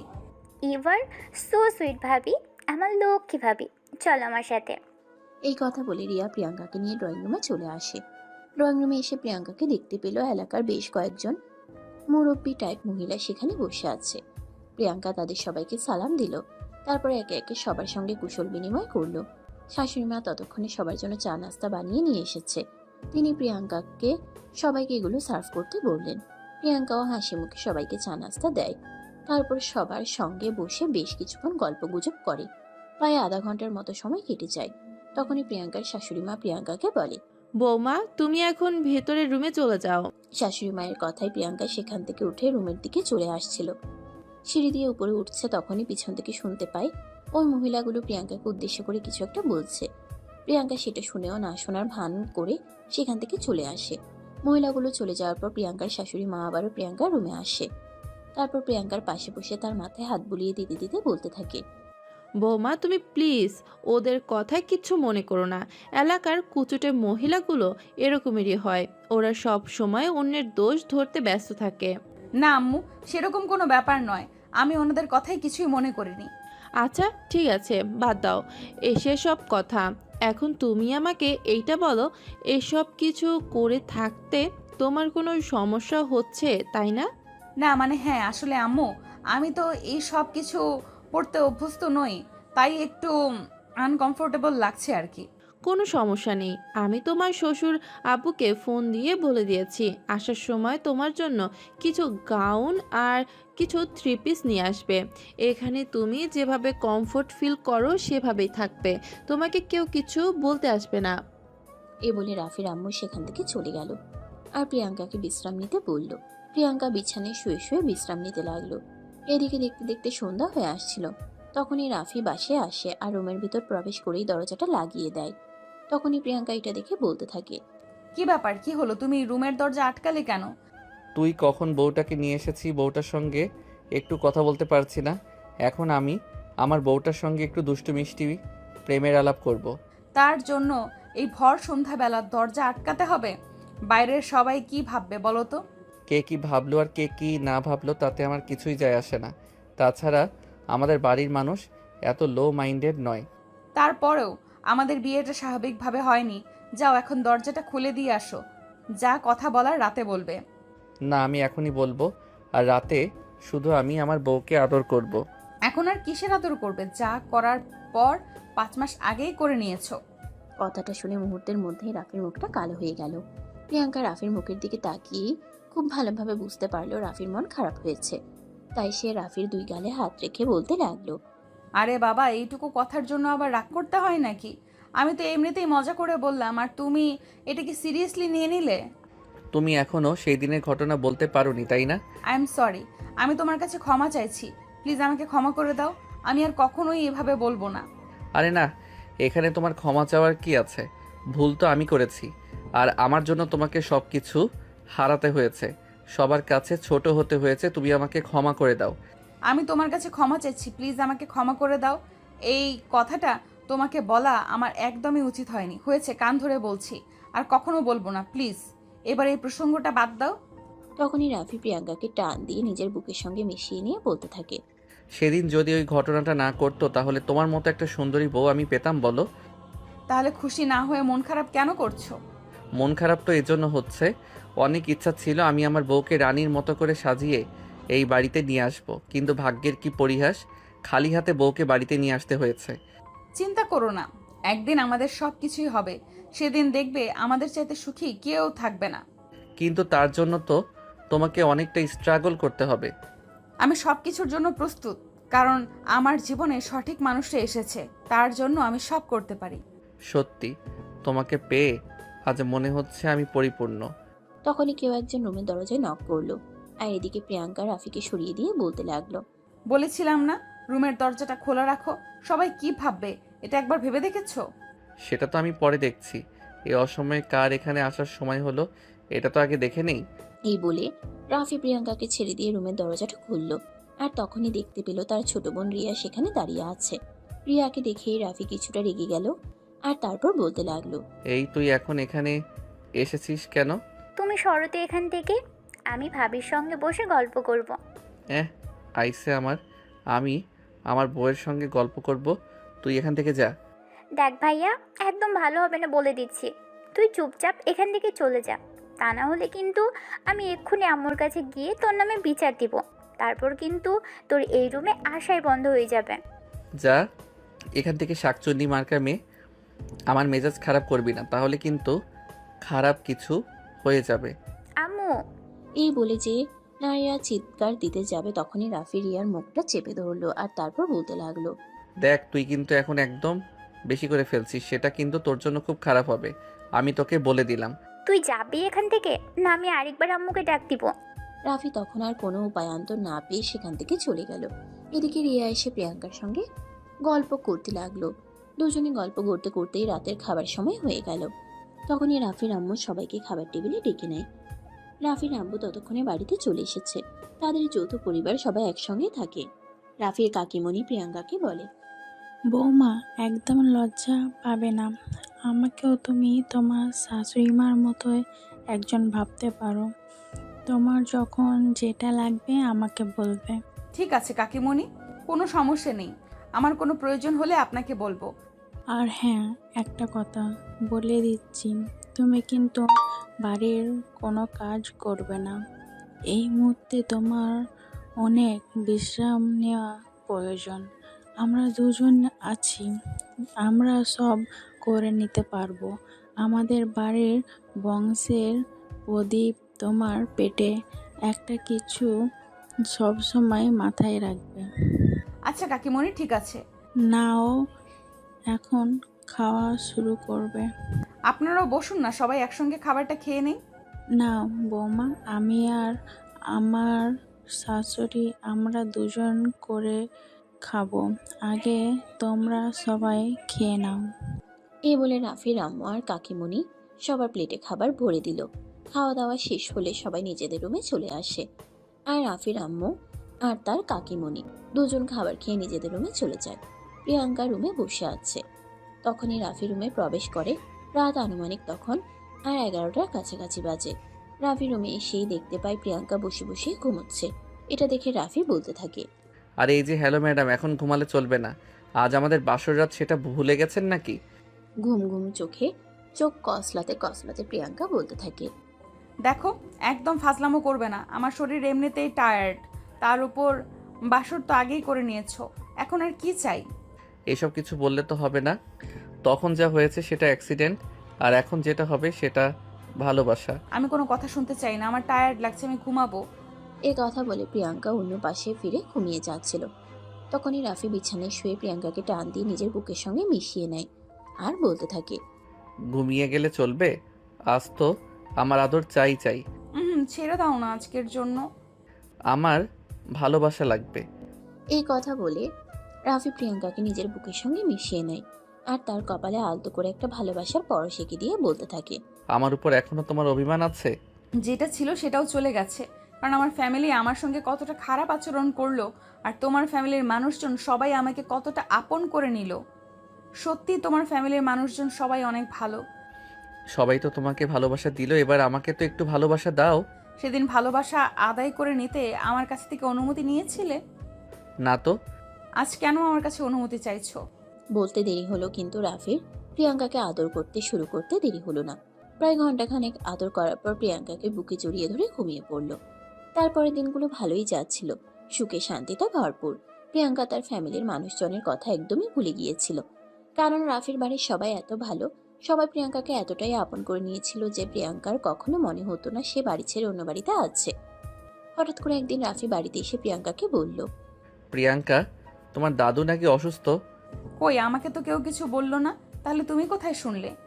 আমি আজ তোমাকে না জানিয়ে তোমাদের বাড়িতে গিয়েছিলাম। সত্যি বলতে আমি মাঝে মাঝেই তোমাদের বাড়িতে যাই দাদুর সঙ্গে এবং অন্য সবার সঙ্গে দেখা করতে, যেটা তোমাকে জানানো হয়নি। তুমি তো সবার প্রতি রেগে আছো। আমি ওই বাড়িতে যাচ্ছি এটা শুনে তুমি যদি আমার সঙ্গে রাগ করো, তাই তোমাকে বলিনি। এটা কিন্তু তুমি একদমই ঠিক করনি। যেই বাড়িতে আমি যাই না সেই বাড়িতে তোমার যাওয়াটা উচিত হয়নি। আই অ্যাম সরি, আমাকে ক্ষমা করে দাও। কিন্তু দাদু অসুস্থ, তোমাকে দেখতে চেয়েছেন। প্লিজ তুমি একবার চলো। এই কথা শুনে প্রিয়াঙ্কা তখন আর কোনো কথা না বাড়িয়ে তার শাশুড়ি মায়ের থেকে অনুমতি নিয়ে রাফির সঙ্গে তাদের বাড়িতে চলে গেল। ছেলে প্রথমবার বউকে নিয়ে শ্বশুরবাড়িতে যাচ্ছে, এই জন্য রাফির আম্মু প্রিয়াঙ্কাদের বাড়ির সবার জন্য গিফট এবং অনেক ফল মিষ্টি কিনে দিলেন। সেসব কিছু নিয়ে প্রিয়াঙ্কা আর রাফি গেল তাদের বাড়িতে। দরজার সামনে দাঁড়িয়ে কলিং বেল চাপ দিতেই প্রিয়াঙ্কার আম্মু এসে দরজা খুলে দেয়। প্রিয়াঙ্কাকে দেখে ওনার রিয়াকশনটা ছিল জাস্ট দেখার মতো। তুই এখানে কেন এসেছিস? তোকে না বলেছিলাম আর কোনোদিন এই বাড়িতে পা দিবি না? তুমি হয়তো ভুলে যাচ্ছ এই বাড়িটা তোমাদের নয়, এই বাড়িটা এখনো আমার দাদুর নামেই রয়েছে। আর আমি এখন দাদুর সঙ্গে দেখা করতে এসেছি। যেদিন থেকে দাদু এই বাড়িতে থাকবে না সেদিন থেকে আমি এই বাড়ির চৌকাঠ পেরোনো তো দূর, অনেক দূরের কথা, ত্রিসীমানায়ও পা দিব না। এই বলে প্রিয়াঙ্কা আর কোনো কথা বলার সুযোগ না দিয়ে সোজা বাড়ির ভিতরে ঢুকে তার দাদুর রুমে চলে গেল। তারপর দাদুর সঙ্গে বসে বসে কিছুক্ষণ গল্পগুজব করলো। দাদু, তোমার শরীর কেমন আছে? এই তো দিদিভাই, আল্লাহ যেমন রেখেছেন। তোমার এত বেশি শরীর খারাপ সেটা তুমি কাউকে দিয়ে আমাকে একটা খবর পাঠালেই তো পারতে, তাহলে তো আমি তোমার কাছে চলে আসতাম। তুই তো ওই বাড়িতে গিয়ে আমাকে একদম ভুলেই গেছিস, আমার কথা তোর মনেই পড়ে না, তাহলে আমি কেন তোকে মনে করিয়ে দেব? এই কথাটা তুমি একদম ঠিকই বলেছো দাদু। এই বাড়ির মানুষগুলো আমার এতটা আপন করে নিয়েছে, তারপর আর আমার এই বাড়ির কথা একদমই মনে পড়ে না। আমি বুঝি রে দাদু ভাই, তবে তোর জন্য দোয়া করি তুই অনেক ভালো থাকিস। আর এই বাড়ির মানুষগুলো যতদিন নিজেদের ভুল বুঝতে না পারে ততদিন এই বাড়িতে আসিস না, এটা তোর কাছে আমার অনুরোধ। কোনো চিন্তা করো না, আমিও কম জেদি নই। আমার বাবা মা আমার ভালোর কথা চিন্তা না করে তাদের নিজেদের মান সম্মানের কথা, নিজেদের স্বার্থ সিদ্ধির কথা চিন্তা করে, তাহলে আমি কেন তাদের ব্যাপারে এত চিন্তা করতে যাব? বাদ দে দিদিভাই, এসব চিন্তা করিস না, নিজের খেয়াল রাখিস আর ভালো থাকিস। হ্যাঁ দাদু, তুমি শুধু আমার জন্যই দোয়া করো। এই বলে দাদি নাতনি কথা বলা শেষ করে প্রিয়াঙ্কা দাদুর রুম থেকে বের হয়ে বাইরে আসে। এদিকে রাফি তাদের বাড়ি থেকে নিয়ে আসে গিফটের প্যাকেট আর ফল মিষ্টিগুলো ড্রাইভারের সহযোগিতায় ড্রয়িং রুমে নিয়ে আসে। তখনই ঘটে আরেক অঘটন। প্রিয়াঙ্কার আম্মু রাফিকে বলতে থাকে, আমাদের বাড়িতে কোনো ফকির মিসকিন নেই, আমাদের বাড়িতে এগুলো প্রয়োজন নেই, এগুলো এখান থেকে নিয়ে গেলে ভালো হবে। শাশুড়িমা এরকম আচরণ করবে এটা জানার পরেও রাফি এগুলো নিয়ে এসেছিল, কিন্তু এতটা খারাপ আচরণ করবে এটা সে ভাবতেই পারেনি। তারপরেও শ্বশুরবাড়ি বলে কথা, তাই সে নিজেকে সংযত রেখে শাশুড়ি মাকে বলতে থাকে, আম্মু, এগুলো আমাদের বাড়ি থেকে আপনাদের জন্য পাঠানো হয়েছে। আরে তুমি কি কানে শুনতে পাও না নাকি? তোমাকে আমি কি বললাম? আমাদের বাড়িতে কোনো ফকির মিসকিন নেই যে বাইরের কারোর দেওয়া কোনো কিছু গ্রহণ করতে হবে। আমাদের যথেষ্ট সামর্থ্য আছে, আমরা আমাদের নিজেদের চাহিদা এবং ইচ্ছাগুলোকে পূরণ করতে পারি। তখনই প্রিয়াঙ্কা কথাগুলো শুনতে শুনতে সেখানে এসে পৌঁছায় আর তারপর নিজের আম্মুকে উদ্দেশ্য করে বলতে থাকে, শুনুন, আপনাদের এরকম বক্তব্যের কারণটা কি সেটা কিন্তু আমি খুব ভালো করেই জানি, তাই আমি আপনাদের সবাইকে শেষবারের মতো বলে দিচ্ছি, আমাকে জুয়া খেলার গুটি ভাববেন না। আমি আপনাদের পছন্দ করা ওই বদমাস ছেলেটাকে বিয়ে করিনি বলে আপনারা এরকম করছেন তো? ঠিক আছে, আজকের পর কোনোদিন আপনাদের ছায়াটাও পারাবো না। এই বলে প্রিয়াঙ্কা সেখানে আর এক মুহূর্তও দেরি না করে রাফির হাত ধরে টানতে টানতে বাড়ি নিয়ে আসে আর তারপর গাড়িতে উঠিয়ে বলে, এবার আশা করি শ্বশুর বাড়িতে আসার স্বাদ মিটে গেছে। আশা করি নেক্সট টাইম আর কখনো এরকম ইচ্ছে পোষণ হবে না। আরে তুমি এরকম রিয়্যাক্ট কেন করছো? তো আমার সামনে আমার হাজব্যান্ড কি অপমান করবে এইটাকে আমি বসে বসে দেখবো? এটা তুমি ভাবলে কি করে? দেখো, আমি যেটা করেছি সেটা অন্যায়, ওটা আমার করা উচিত হয়নি। তার জন্য ওনারা আমাকে কথা শোনাতেই পারেন, কিন্তু তাই জন্য তোমার এভাবে রিয়্যাক্ট করা একদমই উচিত নয়। ও আচ্ছা, সিরিয়াসলি এখন আমাকে এটাও শিখতে হবে আমি কার সঙ্গে কেমন আচরণ করব, কার সঙ্গে কেমন আচরণ করা উচিত, তাই না? প্রিয়াঙ্কা প্লিজ, তুমি শান্ত হও। তুমি শুধু শুধু উত্তেজিত হচ্ছ, তোমার এভাবে উত্তেজিত হওয়া একদম উচিত নয়। প্লিজ, আমি তোমাকে রিকোয়েস্ট করছি, তোমার মাথাটা ঠান্ডা করো। আমার মাথা ঠান্ডা হবে না। তুমি যদি আমার মাথা ঠান্ডা করতে চাও তাহলে এক্ষুনি এখান থেকে বিদায় হও। রাফি তখন খুব ভালোভাবেই বুঝতে পারলো প্রিয়াঙ্কা অনেক বেশি রেগে যাচ্ছে, তাকে এই মুহূর্তে ঠান্ডা করাটা খুবই কষ্টকর কাজ। তাই রাফি আর এক মুহূর্তও দেরি না করে গাড়ি স্টার্ট দিল আর প্রিয়াঙ্কাকে নিয়ে মুহূর্তের মধ্যে বাড়িতে চলে আসলো। প্রিয়াঙ্কাকে খুব রাগান্বিত দেখাচ্ছিল। এটা দেখে বাড়ির সবাই প্রিয়াঙ্কাকে কিছু জিজ্ঞাসা করতে চাইলেও রাফি ইশারায় সবাইকে এই মুহূর্তে প্রিয়াঙ্কার সঙ্গে কথা বলতে নিষেধ করলো। তাই বাড়ির আর কেউ প্রিয়াঙ্কাকে কোনো কিছু জিজ্ঞাসা করলো না। প্রিয়াঙ্কা তার নিজের রুমে এসে ফ্রেশ হয়ে ব্যালকনিতে গিয়ে বসে রইল। বেশ কিছুক্ষণ পর প্রিয়াঙ্কার শাশুড়ি মা প্রিয়াঙ্কার রুমে আসে। প্রিয়াঙ্কাকে রুমের ভিতর দেখতে যাবে, ব্যালকনিতে চলে আসেন তিনি। দেখতে পান প্রিয়াঙ্কা ব্যালকনিতে বসে আছে। প্রিয়াঙ্কার পাশে বসে প্রিয়াঙ্কার হাত দুটো ধরে প্রিয়াঙ্কাকে বলেন, বৌমা, আমি তোমাকে একটা রিকোয়েস্ট করতে চাই, তুমি কি আমার কথাটা রাখবে?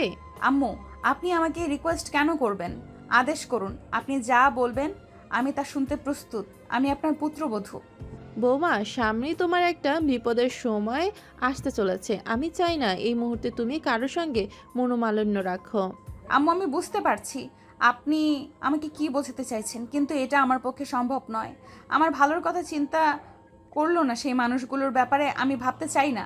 কিছু হয়ে যাক না কেন, তারা তোমার জন্মদাতা এবং জন্মদাত্রী, মা বাবা। তুমি কখনোই তাদের সম্পর্ক অস্বীকার করতে পারো না। আমি তোমার শাশুড়ি মা হিসেবে তোমাকে রিকোয়েস্ট করছি, তুমি তোমার মা বাবার কাছে ক্ষমা চেয়ে নাও। আমি দুঃখিত আম্মু, কারণ আমার বাবার শরীরে যে রক্ত প্রবাহ করছে আমার শরীরেও কিন্তু সেম রক্তই প্রবাহ করছে। তাই আমি তাদের কাছে ক্ষমা চাইবো না, কারণ আমি ভুল করিনি। প্রিয়াঙ্কার শাশুড়ি মা তখন বেশ কিছুক্ষণ চুপ করে বসে রইলেন। আর তিনি খুব ভালোভাবে বুঝতে পারলেন এই মানুষটাকে যত যাই কিছু বলা হোক না কেন, নিজের জেদের কাছে কখনো হার মানবে না। তাই তিনি আবারও প্রিয়াঙ্কাকে বলেন, ঠিক আছে বৌমা, আমি তোমাকে জোর করব না। তোমার যেটা ভালো মনে হয় তুমি সেটাই করো, তবে এতে আমাদেরও কোনো প্রবলেম নেই। হ্যাঁ আম্মু, তাহলে সেটাই মনে রাখবেন। যারা আমাকে ভালোবাসতে পারেনি, আমি তাদের সন্তান হওয়া সত্ত্বেও তাদের কাছে তাদের স্বার্থটাই সবার আগে ছিল। তাদের কাছে আমি কেন নত হতে যাব? তারপর শাশুড়ি বৌমা মিলে অন্য প্রসঙ্গ নিয়ে বেশ কিছুক্ষণ গল্প গুজব করে। আর এদিকে সন্ধ্যা হয়ে আসে, তখনই রাফির কাকিমা প্রিয়াঙ্কার জন্য নাস্তা নিয়ে আসে। বৌমা, এই নাও তোমার বিকেলের নাস্তা। আরে তুই কেন কষ্ট করে আনতে গেলে? আমি তো যেতাম বৌমার জন্য নাস্তা বানিয়ে আনতে। তোমরা শাশুড়ি বৌমা মিলে গল্প করছো, তাই তোমাদের আর বিরক্ত করলাম না। আমি না হয় বানিয়ে নিয়ে আসলাম। বৌমা, খেয়ে বলো তো ভালো হয়েছে কিনা। আপনি যে কি বলেন না কাকিমণি, আপনার হাতে বানানো খাবার কখনো ভালো না হয়ে থাকতে পারে? হয়েছে বাবা, হয়েছে। আগে চেয়ে কে তো দেখো। প্রিয়াঙ্কা তখন আর কথা না বাড়িয়ে খাবারটা খাওয়া শুরু করলো। আর তারপরেই বলতে লাগলো, সত্যি কাকিমণি, খাবারটা অনেক মজা হয়েছে, তোমাকে অনেক ধন্যবাদ। এই বলে প্রিয়াঙ্কা নাস্তা করতে করতে কাকিমণি আর নিজের শাশুড়ি আম্মুর সঙ্গে গল্প করতে থাকে। আর এভাবেই চলতে থাকে তাদের সুখময়ী একটা জীবনের গল্প। সুপ্রিয় ভিউয়ার্স, আশা করি আমি গল্পটা যে প্রসঙ্গ দিয়ে শুরু করেছিলাম সেই প্রসঙ্গটা আপনাদের বোঝাতে পেরেছি। হ্যাঁ, বর্তমান সময়ে অধিকাংশ মেয়েরাই এই সমস্যাটা হয়ে থাকে, কিন্তু আমরা যারা গার্ডিয়ান আছি তারা এই ব্যাপারটা একদমই বুঝতে চাই না। তারা মনে করি এটা শুধু শুধু, কিন্তু আসলে ব্যাপারটা সেরকম নয়। সবকিছুতেই গুরুত্ব দেওয়া উচিত। যেমন আমাদের এই গল্পে আপনারা দেখতেই পেলেন, নায়ক যদি ওই সময় নায়িকার সঙ্গে ভুল করে ওই কাজটা না করতো, তাহলে হয়তো আমাদের গল্পের নায়িকা ধীরে ধীরে আরো অনেক বেশি অসুস্থ হয়ে যেত। এই সমস্যাটার জন্য শুধু অসুস্থ হওয়া বললে ভুল হবে। এই সমস্যাটা অনেক সময় মেয়েদেরকে খুব বড় একটা সমস্যা পর্যন্ত নিয়ে যায়, যার ফলস্বরূপ এমনও হতে পারে মেয়েটাকে তার সন্তান জন্ম দেওয়ার মাধ্যমটাই হারিয়ে ফেলতে হতে পারে। আমি আপনাদেরকে শুধু এটুকুই বলতে চাই, যদি কোনো মেয়ের এরকম কোনো সমস্যা হয়ে থাকে, তাহলে আমরা যেন এই বিষয়টাকে অবহেলা না করে গুরুত্ব দেই এবং ডাক্তারের পরামর্শ নেওয়ার পাশাপাশি সামাজিকভাবে যে কাজকর্মগুলো করা উচিত সেগুলো যেন করি। কারণ সব রোগ ঔষধে ছাড়ে না। কিছু রোগ সারানোর জন্য পৃথিবীতে ভালোবাসার মতো সম্পর্কগুলোও তৈরি হয়। তো ভিউয়ার্স, আমি আজকের মতো এখান থেকেই বিদায় নিচ্ছি। সবাই ভালো থাকবেন, সুস্থ থাকবেন। আবারও দেখা হবে নতুন কোনো এক ভালোবাসার গল্পে। সে পর্যন্ত সবাই অপেক্ষায় থাকুন। আল্লাহ হাফেজ।